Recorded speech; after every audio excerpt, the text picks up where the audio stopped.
Permettez-moi de livrer une observation un peu plus personnelle que si elle sortait de la bouche d'un habitant de Campagnole cloué toute l'année à son univers et qui prend sa voiture que pour aller au marché. Pour ma part, j'ai poussé jusqu'en Hongrie, en Pologne, au sud de l'Italie ou de l'Espagne avec une voiture qui vient d'atteindre les 300 000.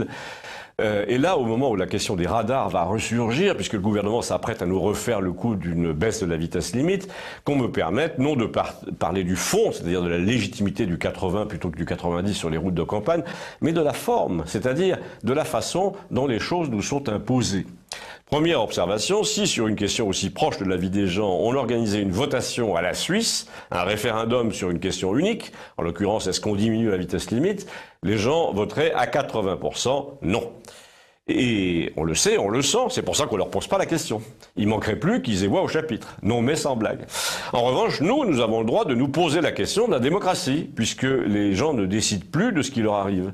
C'est d'ailleurs un problème sans fin, parce qu'on nous dit, ils n'ont qu'à voter. Mais quand ils votent, on n'en tient aucun compte. Et c'est pourquoi ils ne se déplacent plus pour voter. Deuxième observation, dans les pays de campagne, les radars sont flingués le matin, tôt, à la 22 l'orifle, ou enfoncés à coups de pioche. Ça, c'est le genre de traitement qu'inspire la puissance publique quand elle légifère comme un canard sans tête.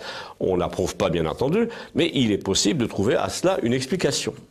Disons que c'est ce qui arrive aux dictatures qui ne disent pas leur nom. Elles suscitent des guérillas qui ne disent pas leur nom non plus.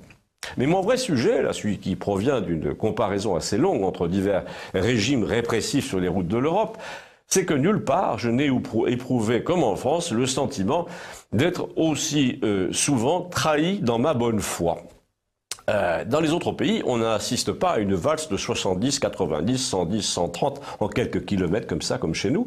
Dans les autres pays, on sait toujours si on est en train d'enfreindre la loi, de dépasser la limite, parce que la plupart du temps, c'est clair. Tandis que chez nous, la plupart du temps, rien n'est clair.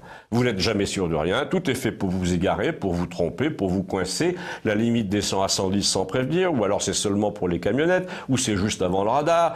Dans les zones proches des banlieues, le passage incessant de 70 à 50 fait qu'au bout de quelques kilomètres, vous êtes incapable de dire dans quelle zone de limite vous vous trouvez. La sécurité routière en France, c'est une espèce de bonne taux. Vous avez une chance sur 3 seulement d'être dans la légalité. Du coup, vous vous surprenez à conduire à 50 sur une route bordée d'arbres entre deux agglomérations. Dans le doute, vous choisissez donc la vitesse la plus faible. Vous en avez assez de prendre des amendes de 90 € pour avoir osé penser à autre chose pendant 4 minutes. Du coup, les gens derrière klaxonnent et même franchissent la ligne blanche pour vous doubler. Belle victoire pour la sécurité générale. Merci, messieurs les ingénieurs.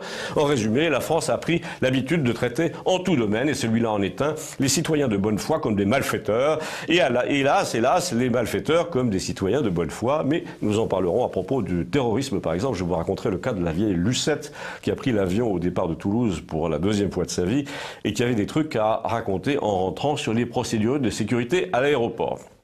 En attendant, dites-moi si vous vous sentez tranquille en voiture ou si vous avez l'impression d'être un contrevenant qui s'ignore, comme les patients du docteur Knock qui étaient tous des malades sans le savoir.